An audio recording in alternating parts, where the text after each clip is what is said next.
The scent of bleach was the first thing she knew every morning, and the last thing she smelled before sleep. Lyra's knuckles were raw, and a dull ache had settled deep in her lower back, a constant companion in her life of endless chores. She scrubbed the stone floor of the Silver Moon Pack's Great Hall, keeping her head down, her world reduced to a circle of wet, gray stone. In fact, her whole life felt like a circle of wet, gray stone. It was easier that way, because if she looked up, she might see them, and she didn't want them to see her. Not yet. Laughter and loud boasts echoed from the training yard just outside, the sounds of the pack's warriors, sounds of strength, sounds of life. Her heart gave a painful little flutter, a traitorous bird beating against the cage of her ribs. His laugh was in there somewhere, deeper and richer than the others. Kyle, the pack's beta, her fated mate. No matter how hard she tried, she couldn't stop the image of him from flooding her mind, the way his dark hair fell over his brow when he was focused, the powerful set of his shoulders, the easy confidence in his stride. He was everything she wasn't, strong, seen, respected, and she was the Omega orphan, the girl who cleaned up the messes no one else would. Maybe it was fate that made them so different, a cruel cosmic joke. With every heartbeat, she felt the invisible string of the mate bond humming between them, a connection only she seemed to notice. To him, she was just another shadow polishing the floors. But then a flicker of hope, warm and dangerous, bloomed in her chest. What if he didn't know? How could he? She'd never had the courage to tell him. The thought was terrifying, a leap from the highest cliff into an unknown sea. But the alternative, a lifetime of this aching loneliness, was so much worse. Before she could move, 2 warriors strode past, their muddy boots smearing her clean floor. They didn't even glance down. It was as if she wasn't there at all, just a part of the castle's fixtures. A cold weight settled in her chest, the familiar feeling of being utterly invisible. Deep down, she knew the truth. This was her existence, day in and day out. She could either accept this life of being unseen, unheard, and untouched, or she could take the biggest risk of her life. She finished her work, her movements stiff, her mind a whirlwind. That night, she stood before the small, cracked mirror in her tiny room, looking at the reflection of a girl with wide, fearful eyes and a spirit that felt worn thin. But tonight, something else was there too. A flicker of resolve. She had to know, one way or another. Tomorrow. She would tell him tomorrow. That single decision was a tiny spark in the vast darkness of her world. Come morning, the pack house buzzed with a nervous energy that had nothing to do with her. Lyra moved through the kitchens, her hands busy preparing the morning meal, but her mind was a million miles away, rehearsing the words she would say to Kale. Her stomach twisted into knots, a nest of writhing serpents. As she carried a tray of fresh bread into the dining hall, their voices hit her first, sharp, glittering, and cruel. A trio of high-ranking she-wolves, their fur glossy and their postures radiating arrogance, were gathered by the hearth. And they were talking about him. Kale has been training harder than ever, said a tall she-wolf named Lyra. The alpha of the Crimson Fang Pack is looking for a strong alliance. His daughter is unmated, you know. Another one, Vexia, laughed, a sound like shattering glass. An alliance with the Crimson Fangs would make us the most powerful pack in the region. Kale needs a mate with strength and status, someone who can solidify his position. The third wolf preened. Can you imagine if he ended up with some low-born nobody? A weak mate would be an anchor, dragging him down. It would be a disgrace. Lyra froze just inside the doorway, the heavy tray suddenly feeling like it weighed 1,000 pounds. Her breath caught in her throat. Their words weren't just idle gossip. They were a direct assault on the fragile hope she had so carefully built. To make things worse, they were painting a picture of a world where fate didn't matter. Only power. The fates are kind, but they aren't stupid, Vexia added with a smirk. They wouldn't pair a lion with a mouse. The sound of their laughter followed, sharp and mocking.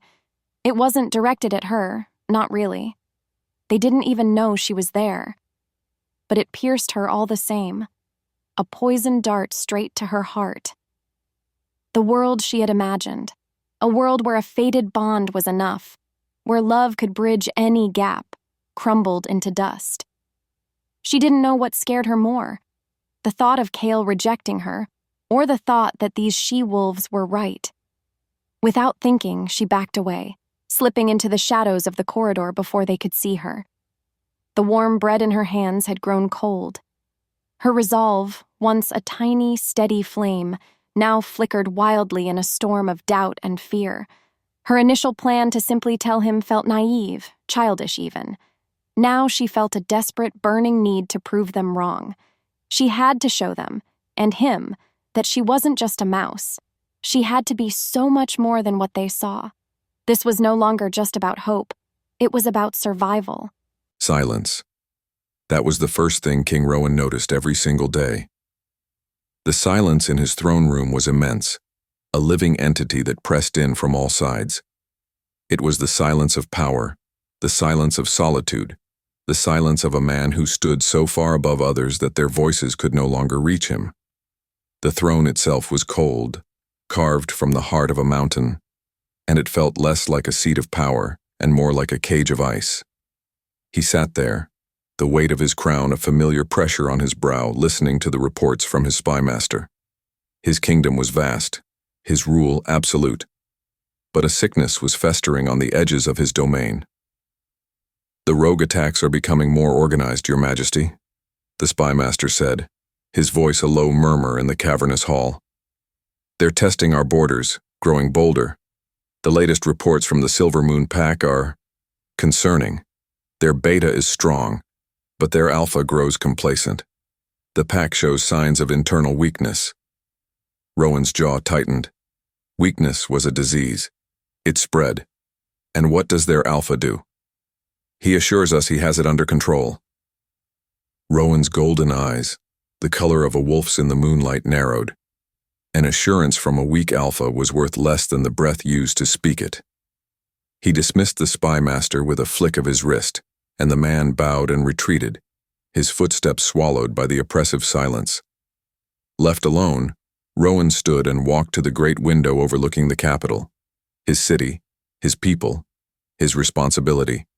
He had fought wars, negotiated treaties, and built a legacy of strength that would be remembered for 1,000 years. Not only that, he had done it all alone. Truth be told, a part of him had always felt a strange emptiness, a void where something important was supposed to be. The elders spoke of the King's Mark, a legendary bond that would ignite when an Alpha King finally met his true mate, his queen. It was a pretty story, a fairy tale told to lonely kings to give them hope. He had stopped believing in it a long time ago. Love was a luxury, and destiny was a fickle beast. His only mate was his duty. But then a strange restlessness stirred within him, a primal dissatisfaction he couldn't name. The thought of the Silver Moon Pack, of a pack rotting from the inside out. It grated on his very soul. It was a loose thread in the perfect tapestry of his kingdom, and he felt a sudden, undeniable urge to pull it. Why did this one pack's weakness bother him so much? Was it merely the threat to his borders? Or was it something else? A whisper on the wind he couldn't quite hear. He turned back to the empty throne room, the silence roaring in his ears. An idea, sharp and decisive, cut through the fog of his thoughts. This was a matter that required more than a messenger. It required a message. It required the presence of the king. In that moment, he knew what he had to do. His voice when he spoke to the empty air was not loud, but it carried the unshakable force of command, a sound meant to move armies. He strode to the doors and pulled them open, his voice echoing down the long hall to the guards who stood waiting. "Prepare the royal guard. We ride for Silver Moon at dawn." There he was. Cale stood in the middle of the training yard, his back slick with sweat, laughing with a group of his warrior friends. Sunlight caught in his dark hair, and he looked every bit the powerful beta he was born to be. For a moment, Lyra's courage failed her, a frightened bird fluttering in her throat. The she-wolf's cruel words from this morning echoed in her ears, a chorus of doubt and scorn. But then, she remembered the aching loneliness of her small room, the sting of being invisible. That pain was worse than any fear. Her body moved on instinct, carrying her out of the shadows and into the bright, open yard. The warrior's laughter died as she approached, their eyes landing on her with a mixture of confusion and dismissal. She felt 100 pairs of eyes on her, but she only saw him. Her heart pounded so loudly she was sure the whole world could hear it. Thump, thump, thump. It was the sound of her life about to change. She stopped a few feet from him, her hands twisting in the worn fabric of her tunic. "Kyle?" Her voice was a bare whisper, small and thin. She cleared her throat and tried again, forcing more strength into it. "Beta Kale, can I speak with you?" He raised an eyebrow, a smirk playing on his lips as he glanced at his friends. "The little Omega wants to talk. What is it?" Her cheeks burned with shame, but she pushed on. "This was it. It's about us," she stammered, the words feeling clumsy and foolish on her tongue. "There's a bond. The fates. They chose us. You and me. We're mates." As the silence stretched, it became a physical thing, pressing in on her, stealing the air from her lungs. Kale's smirk vanished, replaced by a look of blank disbelief. His eyes scanned her, from her worn-out shoes to her plain, unremarkable face. It was a look that stripped her bare, weighed her, and found her wanting. And then... He laughed. It wasn't a small chuckle. It was a loud, cruel, echoing sound that ripped through the silence and tore her world apart. He threw his head back and roared, his friends joining in, their collective laughter a tidal wave of humiliation that crashed over her. "You?" Kale finally gasped, wiping a tear of mirth from his eye. "You are my mate? An Omega?" He spat the word out like it was poison. "The fates must be drunk. I reject you. I, Kyle, Beta of the Silver Moon Pack, reject you." The air left her lungs in a silent whoosh, as if he'd landed a physical blow. The world narrowed to a dizzying pinprick of light. The sounds of their laughter faded into a dull roar in her ears. His words, his laughter, they weren't just a rejection. They were an execution. Her world shattered. Before she could move, before she could think, her legs were already turning. Without warning, she was running, fleeing the training yard as if the hounds of hell were at her heels. Their howling laughter followed her, chasing her, branding her with a shame so deep she thought it might actually kill her. She didn't stop until the deep, dark woods swallowed her whole and she finally collapsed at the base of an ancient oak, the sound of her own broken sobs the only thing left in the world. Time stood still, or maybe it rushed past in a blur. Lyra didn't know. She was curled into a tight ball, her body shaking with grief, the forest floor damp and cold beneath her. The sun began to set, painting the sky in colors of blood and bruises, but she didn't see it. All she saw was the look on Kale's face. All she heard was the echo of that terrible laugh. As darkness seeped into the woods, a new kind of cold began to creep over her skin. A primal fear. The forest, once her only sanctuary, now felt menacing. The shadows danced between the trees, taking on sinister shapes. Her wolf, a creature so timid it rarely ever stirred, was now pacing frantically beneath her skin, whining in terror. Danger. Suddenly, a twig snapped nearby. Lyra's head shot up, her sobs catching in her throat. Her heart skipped. She wasn't alone. She strained her ears, listening past the frantic drumming of her own pulse. A low, guttural snarl cut through the night. Panic, cold and sharp, seized her. Rogues. She could smell them now, the rank scent of blood, matted fur, and a desperate, lawless hunger. She scrambled backward, pressing herself against the rough bark of the oak tree, trying to make herself smaller, trying to become invisible again. But it was too late. Gleaming eyes materialized in the dark. One pair, then two. then 4. They were surrounding her. A large, scarred wolf with mangy fur and crazed yellow eyes stepped forward, its lips peeling back to reveal rows of stained, wicked teeth. It saw her for what she was: weak, alone, prey. Deep down, she knew the truth. This was it. This was how her story ended. Rejected and alone, torn apart in the dark. The lead rogue lunged, a blur of mangy fur and snapping jaws. Her voice was gone, a scream trapped in her throat. She threw her arms up to shield her face, bracing for the searing pain of teeth tearing into her flesh. But it never came. Instead, there was a sound like thunder, a blur of black motion, and a sickening crunch. The rogue that had been about to kill her was thrown sideways, its body hitting a tree with a final broken whimper. Lyra lowered her arms, her eyes wide with shock. A massive black wolf now stood over her, its body a wall of solid muscle between her and the other rogues. Its fur was the color of a starless night sky, and silver-tipped hairs gleamed like frost under the faint moonlight. It turned its head slightly, and its eyes locked on hers. They were gold. Not the yellow of a normal wolf, but a deep, molten gold that burned with a fierce, terrifying intelligence. In that moment, the world seemed to narrow to just the two of them. It was as if fate demanded it. This was no ordinary wolf. This was something more.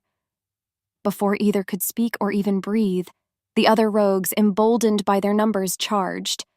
Her protector didn't hesitate. It met them with a roar that was less an animal sound and more a declaration of absolute power, a promise of death. Rowan moved like a phantom of death through the chaos. The rogue attack was pathetic, disorganized, a testament to the Silver Moon Pack's weakness. His royal guard was more than handling it, but he fought alongside them, his claws and teeth a blur of silver and blood. Battle was a cold, clean thing. There was no thought, only instinct. No emotion, only the grim satisfaction of restoring order. He was a king. This was his duty. He ripped the throat out of one rogue and was turning to the next. And then he saw her. As if pulled by a string, his eyes were drawn to a small clearing near the edge of the woods. A tiny Omega she-wolf, cornered against a tree, her face stained with tears, terror etched into every line of her body. She was nothing, a nobody, another victim in a pointless skirmish. So why couldn't he look away? The moment their eyes locked, the world tilted on its axis. The sounds of the battle, the screams, the snarls, they all faded into a distant hum. A bolt of lightning shot down his spine, hot and fierce, and a fire erupted on his skin, an ancient power awakening from a 1,000-year slumber. The king's mark, the myth, the fairy tale. It was real. A single word burned into his mind, branded onto his very soul. Mine. Without thinking, his body moved, no longer a king leading a battle, but a male claiming his mate. He crossed the distance between them in a series of powerful, ground-eating strides, his world narrowing until she was the only thing in it. He reached her just as the last of the rogues lunged. He didn't just kill it, he annihilated it, his rage a cold, precise storm. He turned back to her, his heart hammering against his ribs, his breath coming in harsh pants. She was staring up at him, her eyes wide with a mixture of terror and awe. She was so small, so fragile, and she was his. The magic of the mark surged through him, demanding a physical claim. It was not a choice. It was a compulsion as undeniable as the rising of the sun. He reached out, his hand trembling slightly, and gently tilted her chin up. As his thumb brushed against the soft skin of her throat, the mark flared to life. A glowing, intricate silver crest materialized on her skin, a swirling pattern of a wolf and a crown, pulsing with a soft, ethereal light. It was a brand, a claim, a declaration to the entire world. A stunned gasp came from behind him. Rowan turned, his golden eyes blazing, his arm instinctively moving to shield Lyra. Kyle, the pack's beta, stood there, his face a mask of utter shock and horrified disbelief, his eyes fixed on the glowing mark on Lyra's throat. Rowan didn't care about the beta. He didn't care about the pack or the war. In that moment, he only cared about the trembling woman behind him. Before the words left his lips, a low, possessive growl ripped from his chest, a sound that promised a world of pain to anyone who dared to even think of harming her. It was a sound that echoed through the sudden, dead silence of the forest, the sound of a king who had just found his queen. When she woke, it wasn't the smell of bleach that greeted her, but the rich, clean scent of cedar and old leather. And it was the softness that truly terrified her. Lyra was lying on a mountain of furs so plush she felt like she was sinking into a cloud. A fire crackled softly in a nearby brazier, casting dancing shadows across the walls of a massive tent. It was a king's tent, filled with dark wood furniture and chests bound in iron. Her old, threadbare tunic was gone, and in its place was a simple but exquisitely soft linen shift. Her whole world had been turned upside down, but her body only registered one thing: the strange, tingling heat on her throat. As if pulled by a string, her gaze found a shimmering silver mirror propped against a chest. She pushed herself up, the furs falling away, and stumbled toward it. Her legs felt weak, unsteady. And then she saw it. There, on her skin, was the king's mark. It wasn't a crude brand, but an intricate, swirling crest of a wolf's head inside a crown, glowing with a soft, silver light. It was beautiful. And it was a cage, a brand, an irrefutable claim. She felt like a trapped animal, a prize won in a battle she never wanted to be a part of because the luxury was more suffocating than any poverty she had ever known. Her breath hitched. Her heart hammered against her ribs. Who was he? Why had he done this? As if summoned by her fear, the tent flap opened, and he entered. The king. He filled the space, his presence so immense it seemed to suck all the air from the tent. He was even bigger than he'd seemed in the forest, a mountain of quiet, controlled power. He had changed into a simple leather tunic, but it did nothing to hide the raw strength in his shoulders and chest. His golden eyes, the color of ancient, molten treasure, found hers. "You are safe here," he said. His voice was a low, rumbling sound, like rocks shifting deep underground. It wasn't intentionally menacing, but it was the voice of a man used to absolute obedience. Safe? She had never felt less safe in her entire life. Every instinct screamed at her to run, to hide, to become the invisible girl again. She took a step back, her bare feet cold on the thick rug. He took a step forward. "I am Rowan. You do not need to be afraid." But she was afraid, because Kale had been powerful too, and his power had been a weapon he used to crush her. Before she could stop it, her body moved on instinct. As he raised a hand, not to strike, but perhaps to comfort, she flinched violently, squeezing her eyes shut and bracing for a blow that never came. The silence that followed was heavy, thick with his confusion and her shame. Back in his own tent, the silence was a roaring accusation. Rowan stared into the flames of his own fire, but all he could see was the stark, undiluted terror in her eyes. She had looked at him as if he were a monster. He, who had just saved her life. He, who was her fated mate, a bond that was supposed to be the most sacred thing in their world. He was a king, a warrior, a commander of armies. Yet a single flinch from a tiny Omega she-wolf had left him feeling utterly powerless. He was baffled because he had done everything right by their laws, by their instincts, and yet it had all gone so terribly wrong. He needed to understand. "Valerius," he barked. Moments later, the tent flap opened, and his most trusted captain entered, a grizzled old wolf with a scarred face and eyes that had seen 100 battles. Valerius bowed his head. "Your Majesty." "The Omega," Rowan said, his voice tight. "Her name is Lyra. Find out everything. I want to know why she was alone in those woods." I want to know why she looks at me like I am her executioner." Valerius nodded once and disappeared. He was back in less than an hour, his face grim. He stood before the king and spoke, his words blunt and stripped of any softness. "Her parents died in the last rogue war. She has no other family. This morning she approached the pack Beta, a wolf named Kale." Rowan's eyes narrowed. "Go on." "She confessed the mate bond to him, in front of the entire training yard." A cold knot formed in Rowan's stomach. "And the Beta, your majesty?" Valerius paused, his jaw working. He laughed.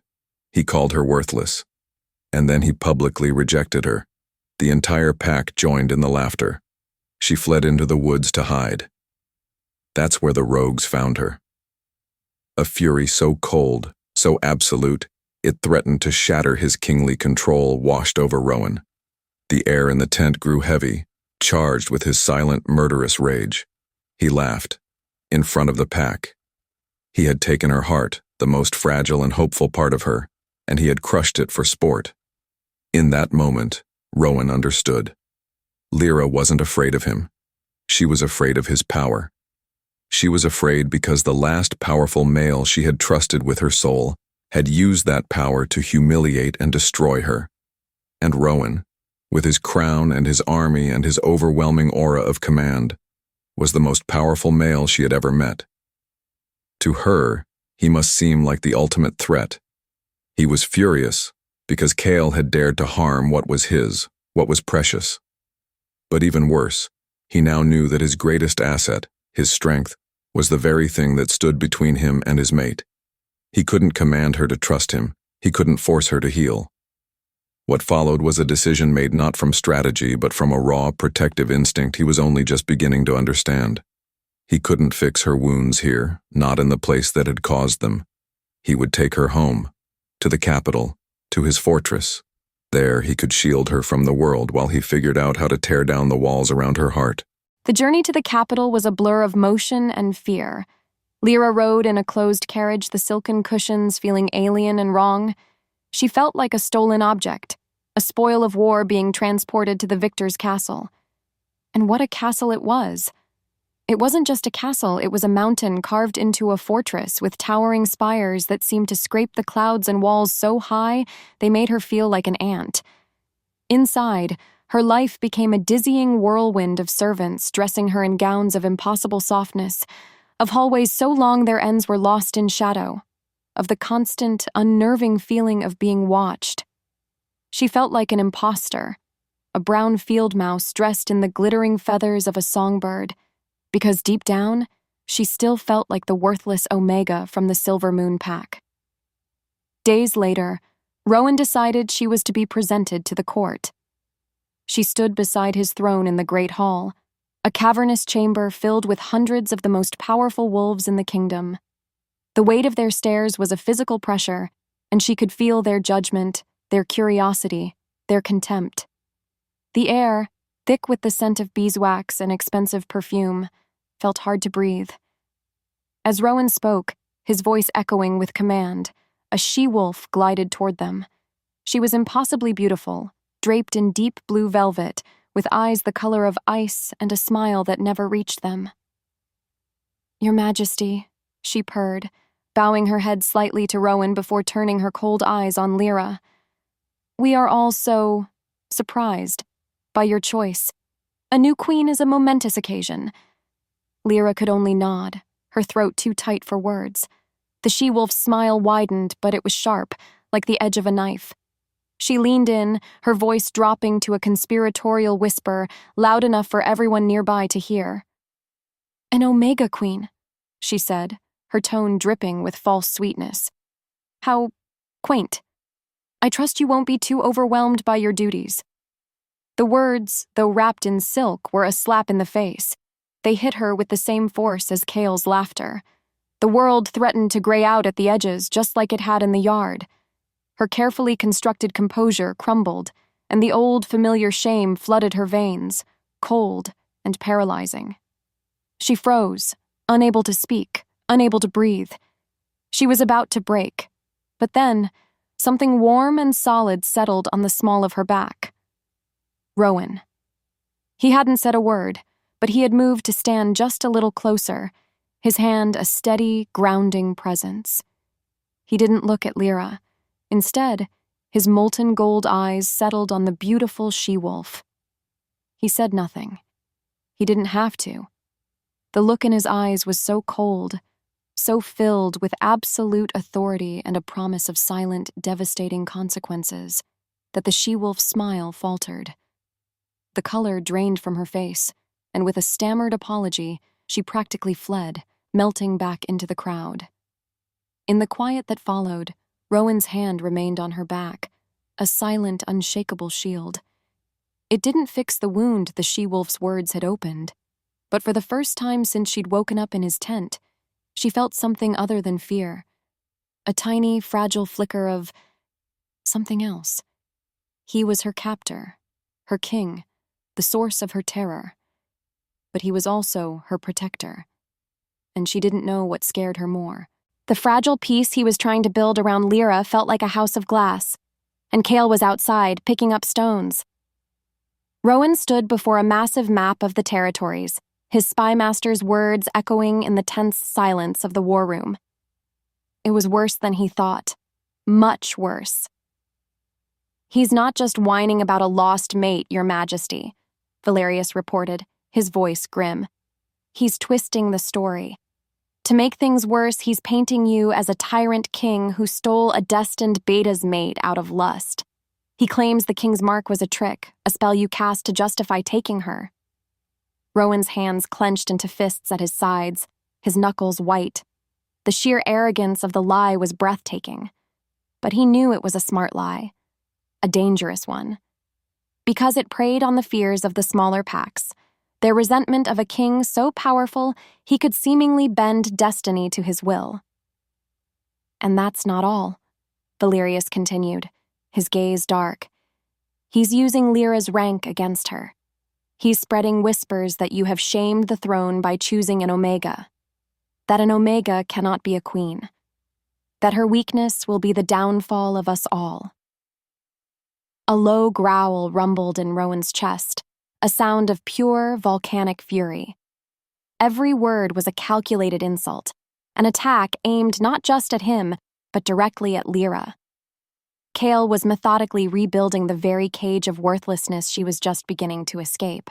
He wasn't just trying to undermine a king, he was trying to break a queen. "The Silver Moon Pack is divided," Valerius finished. "Some are loyal to you, but many are listening to Cale. His words are poison, and they are spreading." Rowan turned from the map, his golden eyes burning with a cold fire. His first instinct was to ride out, to drag Cale back in chains and make a public example of him. But he couldn't. Not only that, he knew that using brute force would only prove Cale's point. It would make him look like the very tyrant Cale claimed he was. No, this wasn't a battle to be won with claws and teeth. This was a war for the hearts of his people, and to win it they needed to see Lyra not as a stolen Omega, but as the queen she was destined to be. In that moment, he knew what he had to do. He had to stop shielding her from the world and start showing her the truth of her own power. That night, Rowan came to her chambers. There was a new urgency in his eyes, a seriousness that made her pulse race with a mixture of fear and curiosity. He didn't speak of courts or politics. Instead, he simply held out his hand. "There is something I must show you," he said, his voice low and serious. Her heart skipped. Without thinking, she placed her hand in his. His was warm and strong, his calloused fingers wrapping around hers, sending a jolt of surprising heat through her. He led her not to the grand halls, but down a winding stone staircase she had never seen before, deep into the foundations of the castle. The air grew cooler, smelling of damp earth, ancient stone, and something else. Something wild and magical. They emerged into a breathtaking cavern. A hidden grove, nestled in the heart of the mountain. A canopy of glowing moss coated the ceiling, casting a soft blue-green light over everything. In the center of the cavern, a spring bubbled up from the ground, its water so clear it looked like liquid moonlight. This place felt alive. It hummed with a quiet, ancient power. "This is the Heartwood," Rowan said, his voice reverent. "The source of the kingdom's magic. It is said that the first Alpha King planted a seed here, and from it, this fortress grew." Lyra stared, mesmerized. It was the most beautiful place she had ever seen. "I brought you here to show you the truth of the mark," he continued, turning to face her. The glow from the Heartwood spring illuminated his face, softening the harsh lines of his kingly authority, revealing the man beneath. "It is not a brand of ownership, Lyra. It is a bridge, a bond of shared strength, of a shared soul." Before she could speak, he gently reached out and placed his palm over the king's mark on her throat.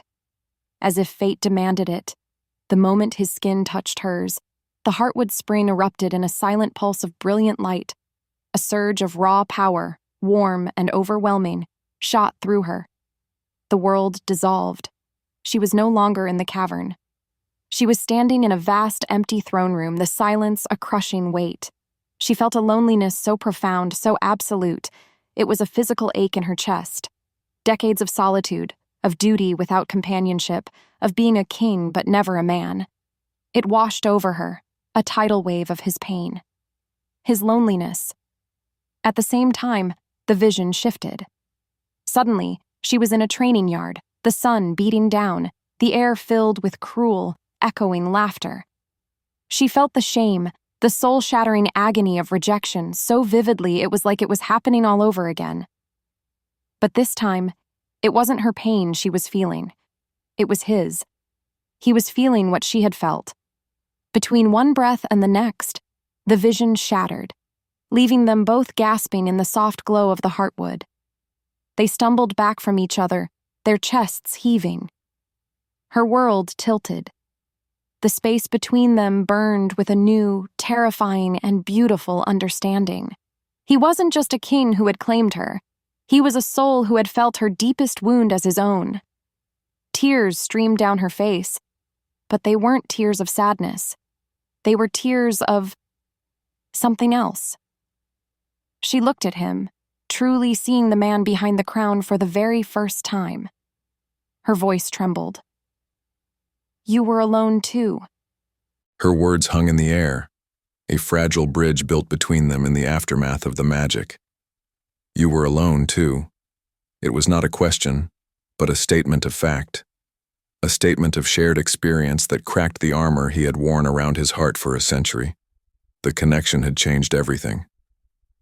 When they returned to the upper levels of the castle, the air between them was different. The fear in her eyes had been replaced by a quiet, wondering empathy. And the frustration in his heart had been replaced by a fierce, bone-deep need to protect not just her body, but the fragile, healing pieces of her soul. But their newfound peace was a delicate, sun-warmed flower, and a serpent was already slithering through the grass.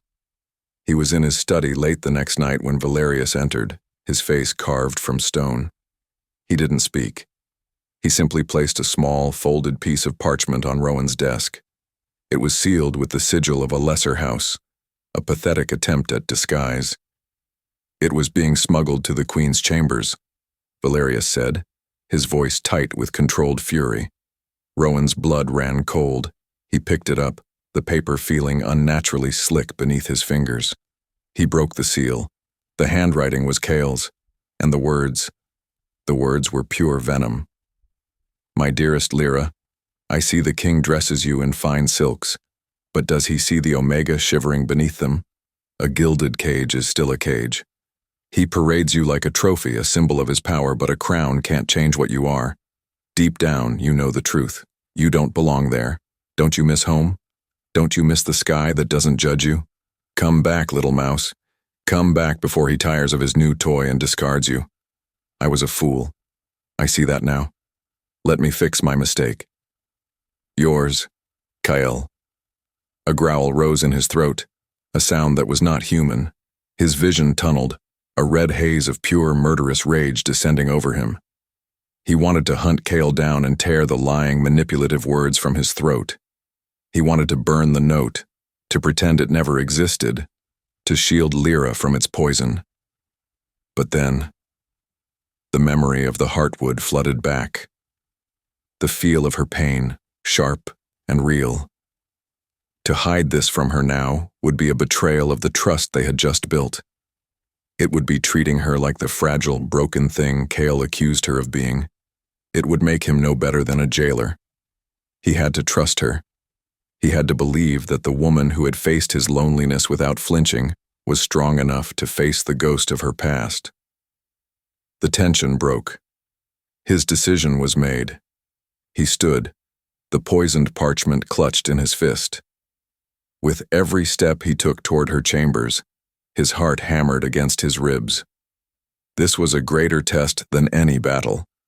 He was about to hand his queen the very weapon designed to destroy her, and he could only pray that the bond between them was strong enough to withstand the venom. Sleep had not come easily.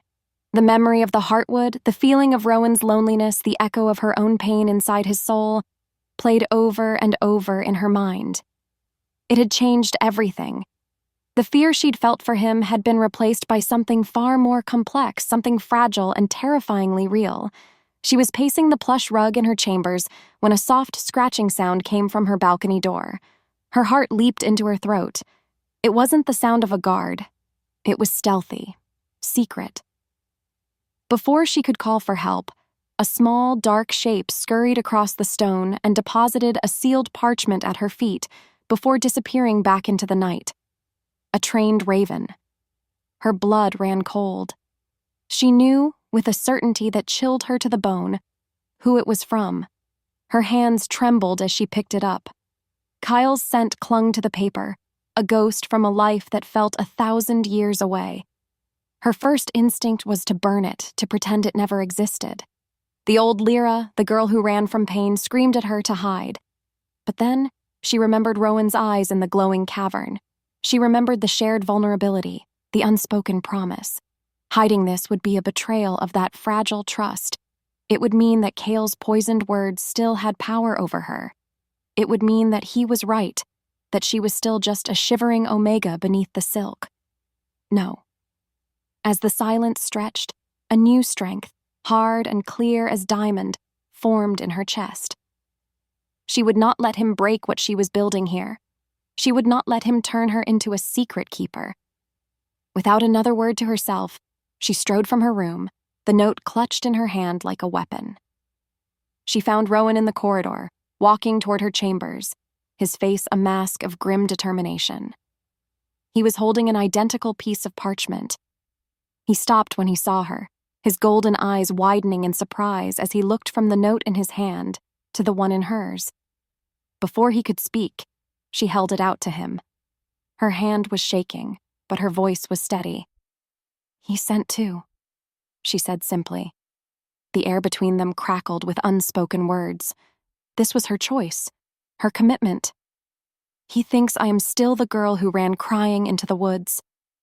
She took a deep breath, meeting his intense gaze without flinching. He is wrong. In that moment, she wasn't just an omega claimed by a king. She was a woman choosing her own destiny, and she was choosing him. She had crossed a line in her own heart, and there was no turning back. Rowan stared at the parchment in her hand, then back at her face. He saw the tremor in her fingers, but he also saw the unshakable resolve in her eyes.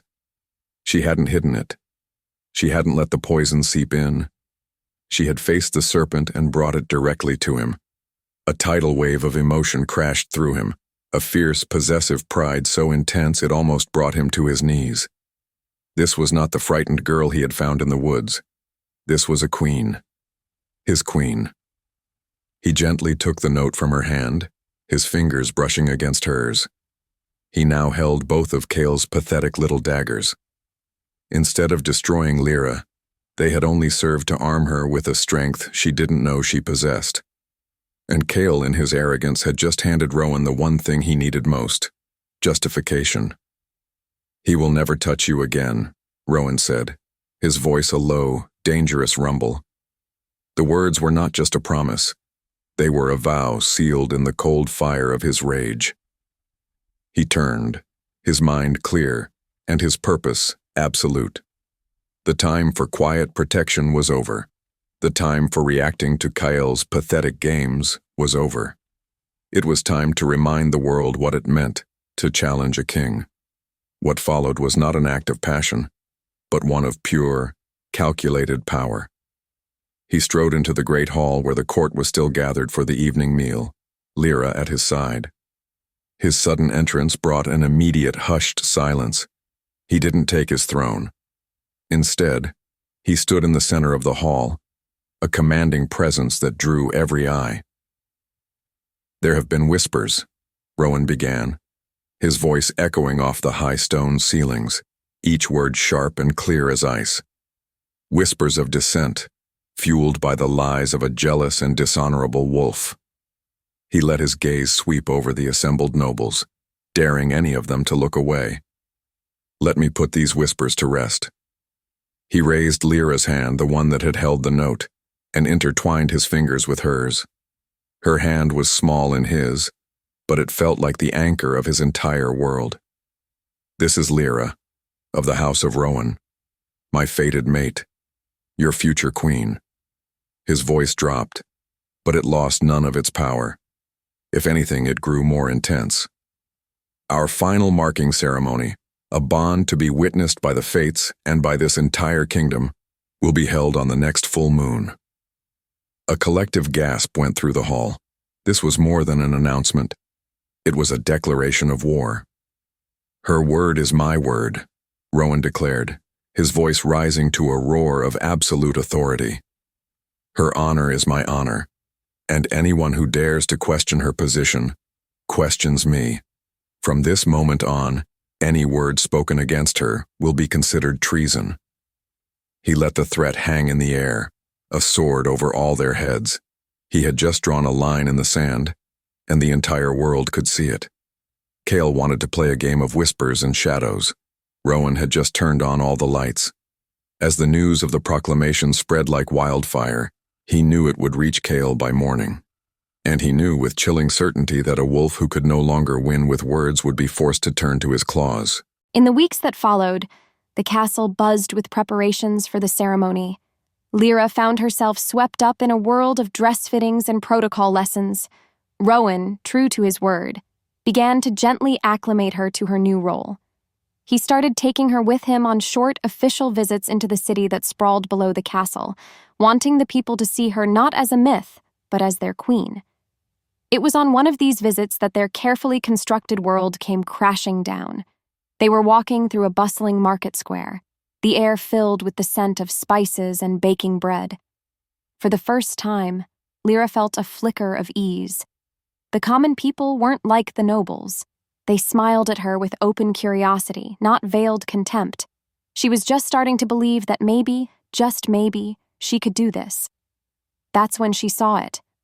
A flicker of unnatural movement in the crowd. A man, his face obscured by a low hood, pushing his way forward with a desperate, frantic energy. Her breath caught. Time seemed to slow down, stretching into an eternity. She saw the glint of metal in his hand, a wicked-looking dagger, its blade coated in something that shimmered with a sickly green light. Silver poison, meant for an alpha. Meant for Rowan? No. It was aimed at her. Before she could scream, before she could even process the thought, Rowan moved. He was a blur of motion, a force of nature. He didn't hesitate. He didn't think. He simply reacted, his body a living shield. He shoved her behind him with one powerful arm, spinning to face the threat. The assassin was fast, but Rowan was faster. He deflected the man's arm, but not entirely. The poisoned blade, meant for her heart, sliced a deep, vicious gash across Rowan's forearm. A roar of pure, primal fury ripped from Rowan's throat as his guards swarmed the assassin, tackling him to the cobblestones. The market erupted into chaos, screams and shouts echoing off the stone buildings. But Lyra didn't see any of it.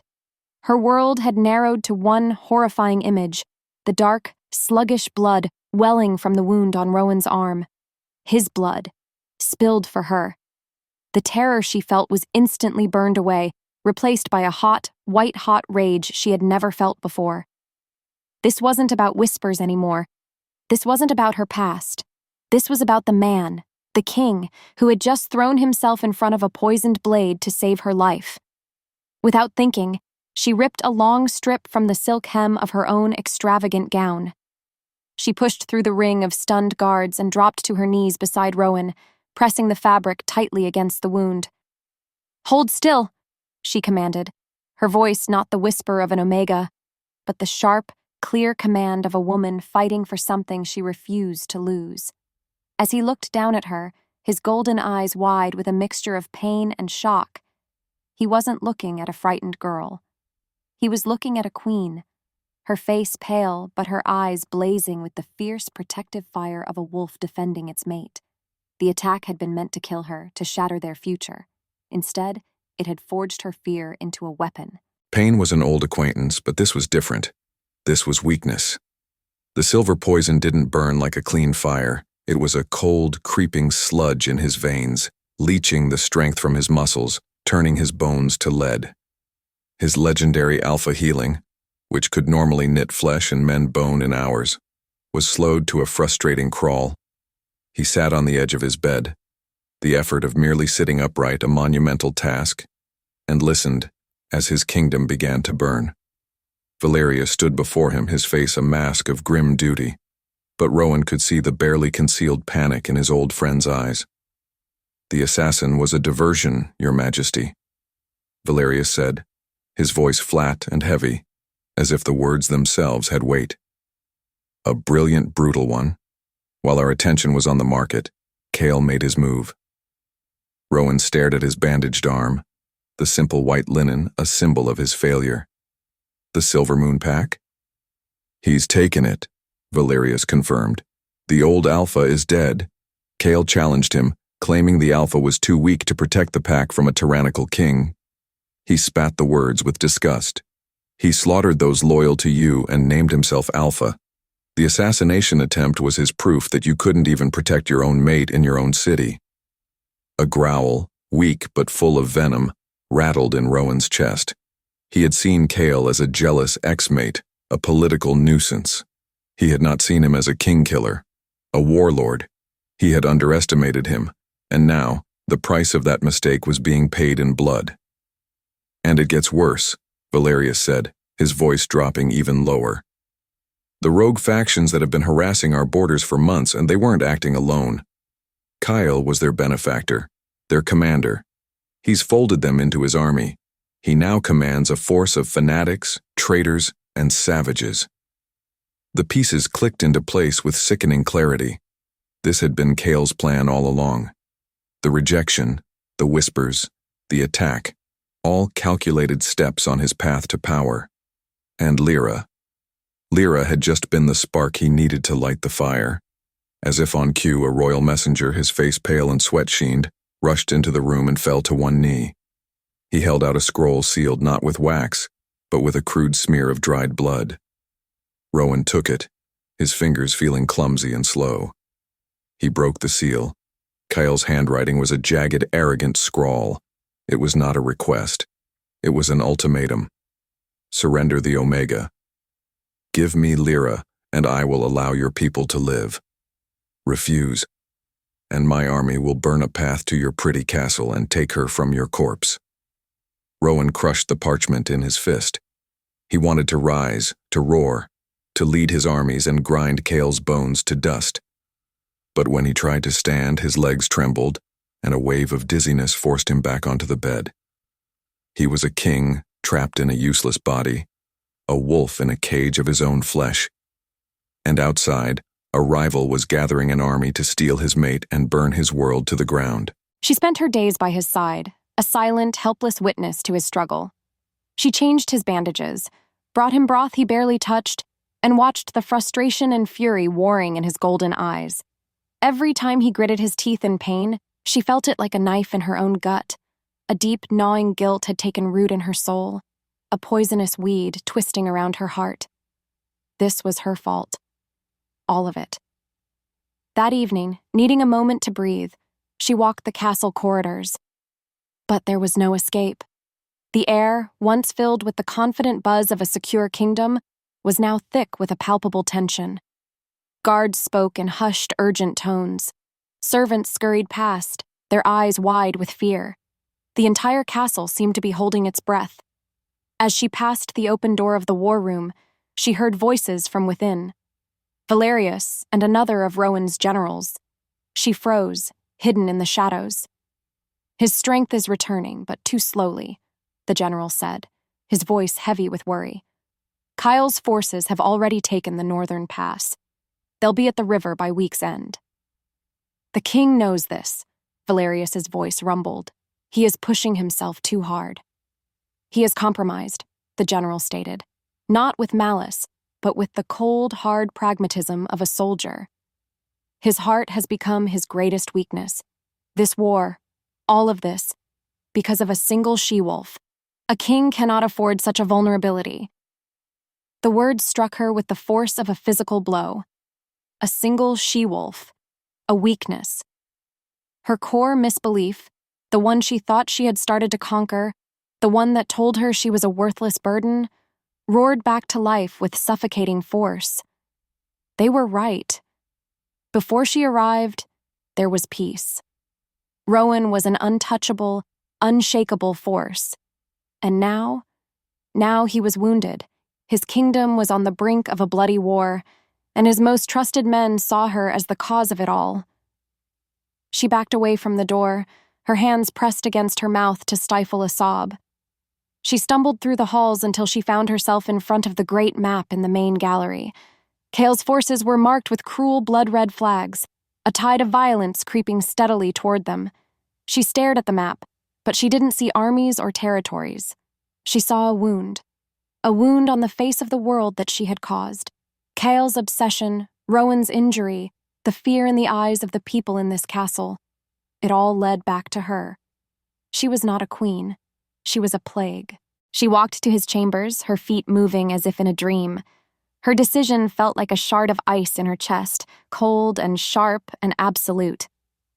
This was the only way. She found him standing, leaning heavily on a table, staring out the window at the darkening sky.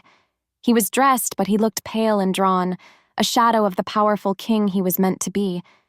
He turned as she entered, a faint, tired smile touching his lips. "Lyra." "Don't," she whispered, her voice breaking. She couldn't bear his kindness. Not now. She stopped in the center of the room, forcing herself to meet his gaze. She had to do this. For him. For his kingdom. "I have to leave, Rowan," she said, the words tasting like ash in her mouth. "He only wants me, Kyle. The war. It's all because of me. If I go to him, it will stop." His smile vanished, replaced by a look of stunned disbelief. "Lyra, no. You don't know what you're saying." "I know exactly what I'm saying," she cried, tears finally breaking free and streaming down her face. "I see how they look at me. I hear what they whisper. Your own men think I'm a weakness, and they're right. Look at you. You're wounded. Your kingdom is threatened, and I am the reason." She took a shaky breath, preparing for the final, killing blow. This would hurt more than Kale's rejection, more than any wound, because this time, the words were coming from her. I release you from the bond," she choked out, the lie of physical agony. "I release you from the mark. I am not your queen. I am not your mate." This was it, her lowest point. She was confronting her deepest fear, the belief that she was worthless, by embracing it completely. She was trying to prove her love by arguing her own lack of value, believing that her absence was the greatest gift she could give him. This wasn't running away in fear. This was a noble sacrifice, a self-immolation on the altar of her own guilt. She looked at his strong, beautiful face, memorizing every line, every shadow. "A kingdom needs a strong king," she whispered, her heart shattering into a million pieces. "Not one weakened by a broken Omega." Without waiting for a reply, she turned and walked toward the door, every step an eternity. She didn't look back. If she looked back, she would break. And she had to do this. She had to save him from herself. She turned away, and a winter of absolute cold slammed into his soul, a chill that had nothing to do with the poison in his veins. The sight of her walking toward that door, her back straight and her shoulders carrying the weight of a false, noble sacrifice, was a blade twisting in his gut. If she walked through that door, Cale would win. Not with his army, but by proving that Rowan couldn't even protect his own mate's heart. No, he would not allow it. With a surge of will that felt like it was tearing his muscles from his bones, he pushed himself off the table. His legs shook, but they held. He crossed the room in 3 long, unsteady strides, his hand closing on the door and pushing it shut, just as she reached for the handle. The thud of the heavy oak echoed in the sudden, tense silence. She froze, her back to him. "You will not," he said, his voice a raw, ragged command. He leaned his forehead against the cool wood of the door, his body screaming in protest. "You will not do this." "I have to," she whispered, her voice thick with unshed tears. "It's the only way to save you." "Save me?" A harsh, humorless laugh escaped him. He reached out, his hand settling gently on her shoulder. She was trembling like a leaf in a storm. "Lyra, your leaving would be the one thing that would truly break me. Kyle's armies can break my bones. His poison can sap my strength. But you walking away would shatter my soul." She still wouldn't turn. He could feel the war raging inside her. "Before you came," he continued, his voice dropping, becoming softer, more vulnerable than he had ever allowed it to be with anyone. "This castle was a tomb. I was a king of ghosts. I had power. I had a kingdom. And I was utterly, completely alone." He felt the memory of the heartwood pass between them, the shared echo of his desolate solitude. "You did not bring a war to my gates, Lyra. You brought life back into this empty shell of a man. You are not a weakness. My love for you is the only true strength I have left." He gently turned her to face him. Her face was a mess of tears, her eyes wide with a beautiful, heartbreaking confusion. He looked directly into them, willing her to see the truth. "Your heart is not a flaw," he said, his voice fierce with conviction. "It is a weapon. It is a strength this kingdom has been missing for 100 years. I am a warrior, Lyra. I can command an army. I can break a siege. But only you can win the people." Her breath hitched. Her tears slowed. He could see the gears turning behind her eyes, his words sinking in, finding the cracks in the armor of her self-loathing. She wasn't a burden. She was a different kind of power, a different kind of queen. The spark of an idea, a flicker of renewed hope ignited in the depths of her gaze. She looked up at him, the last of her despair washed away by a dawning new light. "The people," she whispered, as if tasting the word for the first time. The next morning, she walked into the war room. The space was filled with grim-faced generals and the tense smell of old maps and fear. They all looked up as she entered, their expressions ranging from surprise to barely concealed disapproval. Rowan was there, seated at the head of the table. He was still pale, but a new light was in his eyes as he watched her. He had saved her from herself. Now it was her turn to save his kingdom. "We cannot win a frontal assault without devastating losses," one of the generals was saying, gesturing to the map. "Cale has the numbers and he has the terrain." "He has the numbers," Lyra said, her voice quiet but clear. Every head in the room snapped toward her. "But he does not have their hearts." She walked to the table, her hands flat on the cool, worn wood. She looked not at Rowan, but at his men. "I know the Silver Moon warriors," she said, her voice gaining strength with every word. "They are not murderers or savages, they are proud. They followed Cale because he sold them a story of a stolen mate and a tyrant king. They are fighting for a lie." Valerius grunted. "A lie they seem quite willing to die for, my lady." Then we must give them a truth worth living for, she countered, her gaze unwavering. Your plan is to meet his army with yours, steel against steel, a bloodbath. But I have another plan. The silence in the room was absolute. She took a deep breath. Arrange a parley, on neutral ground, but not between two alphas. It will be between me and my old pack. A murmur of disbelief went through the generals. That's suicide, one of them exclaimed. He'll kill you on sight. He won't, Lyra said with chilling certainty.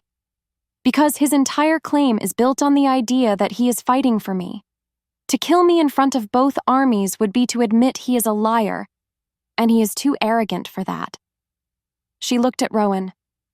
I will not speak of treaties or surrender. I will speak to them of home. I will remind them that Kale has allied himself with the same lawless rogues who have been bleeding their borders for months. I will use their pride not as a weapon against us, but as a weapon against him. She could see the doubt on their faces. It was a crazy, desperate gamble, an Omega's gambit. But then Rowan spoke, his voice leaving no room for argument. You will have your parley, he said, his golden eyes locking with hers. He stood, his presence commanding the room despite his injury. I will bring my army to the field. We will be the sword at your back, but you, my queen, you will be the voice at the front. His faith in her was a warm, steadying presence, chasing away the last of her fear. She was no longer a victim of this war. She was an architect of its end. The morning of the parley dawned cold and gray, the sky the color of old steel. Rowan rode at the head of his army, the finest fighting force in the known world, a river of silent, disciplined power flowing behind him. But for the first time in his life, he was not leading it alone. At his side, mounted on a spirited white mare, rode Lyra. She was not the trembling Omega he had found in the woods.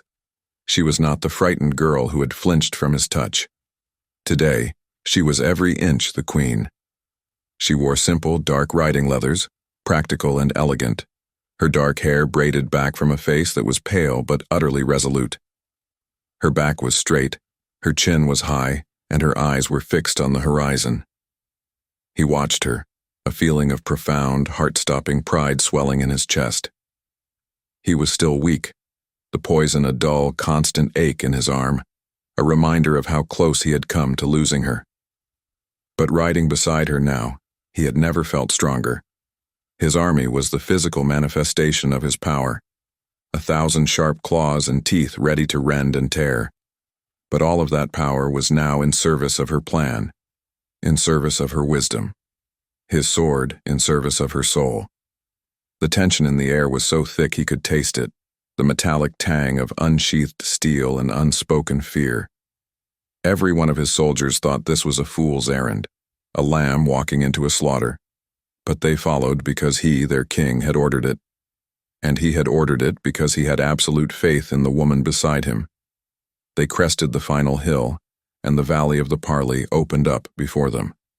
On the far side, a dark mass of warriors waited, a chaotic, undisciplined army, a mix of the proud silver moon banner and the tattered, blood-soaked flags of the rogue clans. And at their head, a single figure sat mounted on a black warhorse. Kyle. As the wind shifted, carrying the scent of their enemies, Lyra turned to him. There was no fear in her eyes, only a calm, steady resolve that took his breath away. She was ready. The wind howled a lonely song across the valley, whipping strands of hair across her face. It was cold. So cold. Across the dead grass, Kale sat on his warhorse, a black iron statue of arrogance. He was sneering. She had expected that. He didn't address her. Instead, he raised his voice, pitching it to carry across the field to Rowan. King Rowan, have you come to your senses? Surrender the Omega, and I will let you crawl back to your castle with your life. Lyra didn't wait for Rowan to answer. With a single glance at him, a silent promise, she slid from her mare. Her boots sank into the soft earth, and she began to walk, alone, Every eye in both armies was on her. A single small figure walking into the no man's land between two waiting forces. Her heart hammered against her ribs, a frantic drumbeat of fear and resolve. But her steps were steady. She wasn't running anymore. She stopped in the middle of the field and turned, not to Kale, but to the army of the Silver Moon Pack. To the warriors she had grown up with. She saw their faces, confused, angry, uncertain. "I am Lyra," she said, her voice not the whisper of an omega, but the clear, ringing tone of a queen. It carried on the wind, reaching every one of them. "I see you. I see the sons of Torvin and the brother of Alara. I remember hunting in these woods with your fathers. I remember mending your training tunics." A flicker of recognition, a shifting of feet. She had their attention. "You were told this war is for my honor," she continued, her voice gaining strength. "You were told I was stolen. That is a lie." Her gaze swept over them, meeting as many eyes as she could. "But there is a deeper lie you have been sold. Look to your left and to your right. Who stands beside you in your ranks?" She paused, letting them look. Letting them see the ragged, wild-eyed rogues interspersed among their own proud warriors. "You see the very wolves who raided our borders, the ones who murdered our patrols and stole our food, the ones who cornered me in the woods that night." Her voice rose, filled with a righteous anger they could understand. "Kale did not save me from them. He has invited them into our home. He made a deal with our enemies to seize power. He is not your savior. He is your betrayer." The truth unraveled in the cold morning air. Doubt, like a fast-moving plague, spread through the Silver Moon ranks. She saw it in the way they looked at each other, then at the rogues beside them, and finally, at Kale. His face was a mask of pure, murderous rage. He had lost them. She had taken them from him with nothing but the truth. "You lie!" he roared, his voice cracking with fury. He spurred his horse, not at Rowan, but at her. A blur of black rage, his sword drawn and glinting in the flat gray light. He lunged. Time shattered.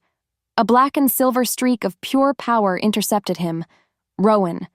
He met Kale's charge, his own blade a blur, the clang of steel on steel a deafening scream. But it was Lyra who ended it. "No more," she commanded, her voice cutting through the sounds of battle. The authority in that single phrase was absolute. Both Rowan and Kale froze. "This does not end with more blood." She walked toward Kale, who was panting, his eyes wild with hate. She stopped just out of his sword's reach and looked at the man who had shattered her world. And she felt nothing. No fear. No hatred. Only a quiet, final pity. "You wanted to be powerful," she said, her voice calm and steady. "You wanted a throne. You wanted to be respected." She shook her head softly.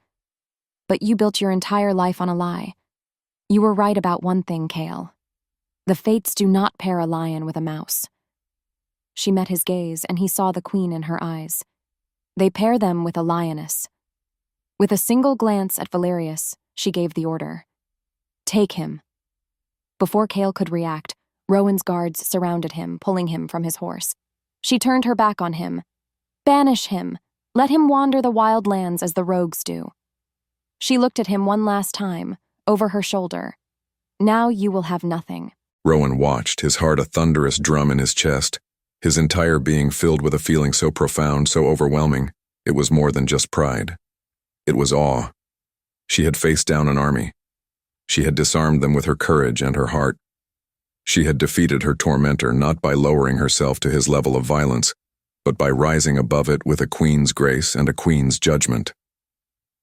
As Kale was dragged away, screaming curses that were already beginning to sound pathetic and hollow, a stillness fell over the valley. The Silver Moon warriors stood in stunned silence, their weapons hanging loosely at their sides. They looked lost. Their alpha was a traitor, their cause a lie. Then, one warrior, a broad-shouldered man Rowan recognized as the head of their patrols, dropped his sword. It landed in the grass, with a soft thud. He walked forward, his eyes fixed on Lyra. He stopped a few feet from her and slowly, deliberately, dropped to one knee. He bowed his head. "My queen," he said, his voice thick with emotion. As if a dam had broken, what followed was a wave of motion. Another warrior knelt, then 3 more, then a dozen. Within the span of a breath, the entire Silver Moon army was on its knees in the muddy field. They were not bowing to him, the conquering king. They were bending the knee to her, their Luna Queen, the Omega who had just saved them from their own folly. He walked to her side, his own soul aching with a love so fierce it was a physical presence. He was the most powerful alpha in the world, and yet, in that moment, he knew the greatest strength in the valley resided in the small, determined woman standing beside him. The war was over, and she had won it. He reached down and took her hand, intertwining his fingers with hers. Her hand was steady in his. It was no longer the hand of a victim. It was the hand of a partner, a ruler. He looked out at the kneeling army and then down at her. Together, they would rebuild. Together, they would heal the wounds this conflict had carved into the heart of his kingdom. Weeks later, the Great Hall was no longer a place of fear. Tonight, it was a sanctuary of celebration, filled to the rafters with the lords and ladies of the entire kingdom. The air was warm, smelling of wine and roasted herbs, and the contented hum of a kingdom at peace. Lyra stood beside Rowan, not behind him, before the great throne. She wore a gown of starlight silver, the color of the royal house, but it was not the dress that gave her strength. It was the quiet confidence that had settled deep in her bones. She met the gazes of the court, and this time she saw not judgment, but genuine respect. Awe. Her eyes drifted to the high arches near the back of the hall. For a fleeting moment, she saw a shadow detach itself from the others. A lone, gaunt figure. Kyle. He had been allowed to watch this single moment, the final term of his banishment, before disappearing into the wild lands forever. He was a ghost at the feast, a reminder of a past that no longer had any power over her. As quickly as he appeared, he was gone. Rowan turned to her, and the entire hall seemed to fade away. There was no one else in the world but him. His golden eyes were not the eyes of a king claiming a prize. They were the eyes of a man looking at his entire world. "The first mark was for destiny," he murmured, his voice so low only she could hear it. "This one. This is for me. This is for you. This is for us." He lowered his head, and his lips brushed against the skin of her throat, right over the faint, silvery trace of the first mark. This time there was no surge of shocking magic, no violent claiming. There was only an incredible soul-deep warmth that spread through her, a gentle and deliberate vow. As he marked her, the crest bloomed to life, not with the fierce, possessive light of their first bonding, but with a soft, steady, and eternal glow. It was not a brand of ownership. It was a promise.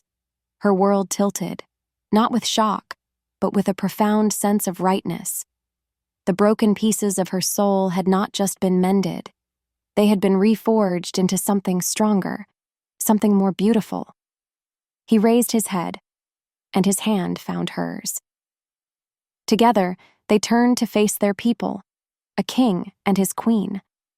The mark on her throat glowed softly, a beacon of light and love in the heart of the kingdom. She was no longer the rejected Omega or the stolen bride. She was home.